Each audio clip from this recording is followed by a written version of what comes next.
یعقوب کا کرتا تھا۔ اب آئیے ذرا ماتم سے متعلق صرف ایک آیت پیش کروں گا اور آگے بڑھ جاؤں گا۔ آخری ایام قرآن اور حجت، پھر بھی میں قرآن ہی سے ہر چیز کو پیش کر رہا ہوں۔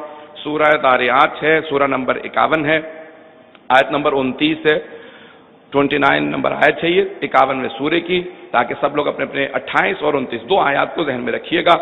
وَبَشَّرُوهُ بِغُلَامٍ عَلِيمٍ، جب ایک مرتبہ قوم لوط پہ عذاب کرنے کے لیے بہت سے ملائکہ نازل ہوئے تو اللہ نے کہا جب میرے ابراہیم کو بری خبر دو گے کہ قوم لوط پہ عذاب نازل ہونے والا ہے تو انہیں بہت غم ہوگا کہ ہم نے اتنی تبلیغ کی، اس کے باوجود پوری کی پوری قوم پہ عذاب نازل ہو رہا ہے، تو انہیں ایک بشارت بھی دے دینا۔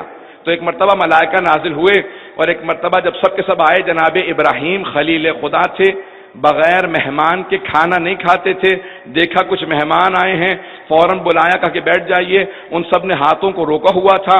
تو تفصیل ہے، ایک مرتبہ کہا کہ کیا بات ہے، کہا کہ ہم فرشتے ہیں، کھانا نہیں کھاتے، انسان کی شکل میں آئے تھے بستی سے گزرتے ہوئے، کیونکہ اللہ نے خاص پیغام بھیجا ہے، حلیے میں نہیں آئے ہیں، فرشتوں کی اصل صورت میں نہیں آئے۔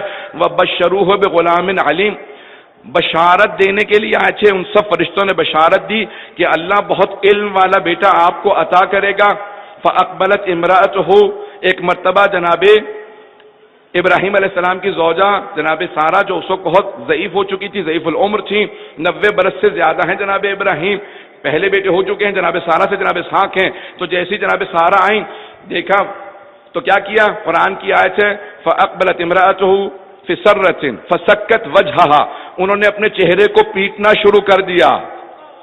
نہیں پہنچا پا رہا ہوں بات کو۔ ہمارے بہت سے لوگ، ہمارے بہت سے مسلمان ماتم نہیں کہتے ہمارے ماتم کو، وہ کہتے ہیں یہ پیٹ رہے ہیں، تو میں نے اسی لیے ترجمہ وہی کیا ہے جو سب کے لیے قابل قبول ہو۔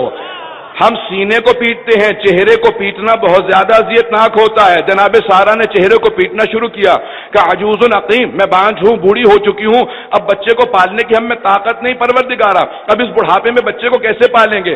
جب انہوں نے چہرہ پیٹنا شروع کیا، جناب جبرائیل موجود تھے، پروردگار کی آواز وہاں تھی، ابراہیم نبی خدا موجود تھے، ساری آوازیں تھی، کسی فرشتے نے، کسی نبی نے نہیں کہا یہ بدعت ہے بند کر دو۔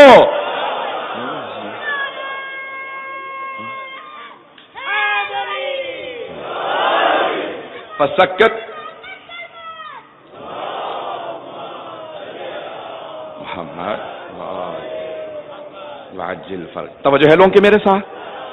تو فسکت وجہہا، انہوں نے چہرے کو پیٹنا شروع کیا۔ عزیزان گرامی، سینے پہ ماتم کرنا کم تکلیف دہ ہوتا ہے چہرے کے اوپر، اور وہ اس بڑھاپے میں۔ جناب سارہ ایک نبی کی بیٹی تھی، جناب لوط ایک نبی تھے، ان کی بہن تھی، جناب ابراہیم نبی تھے، ان کی زوجہ تھی، جناب اسحاق نبی تھے، ان کی ماں تھی، چاروں طرف سے نبوتوں میں گھری ہیں۔ انہوں نے اپنے فعل سے سمجھا دیا میں نبوت سمجھتی ہوں، دین سمجھتی ہوں، یہ چہرے پہ ماتم کرنا مصائب آنے پہ بدعت نہیں ہے، انہوں نے سمجھا دیا ہے۔ اور اللہ کو اتنا پسند آیا کہ قرآن میں ذکر کر دیا، اگر منسوخ ہوتا تو اللہ قرآن سے نکال دیتا یا قرآن میں نازل نہ کرتا۔ اب میں نے کہا تھا کہ تفصیل کا وقت نہیں ہے، براہین ماتم اور بہت سی کتابیں ہیں، وہاں تفصیل دیکھیے گا تمام چیزوں کے۔ ہمارے فقہاء نے بڑی محنتیں کر کے قرآن اور حدیث کی روشنی سے ہر چیز کو ثابت کیا ہے۔ صلوات پڑھیں محمد و آل محمد پہ۔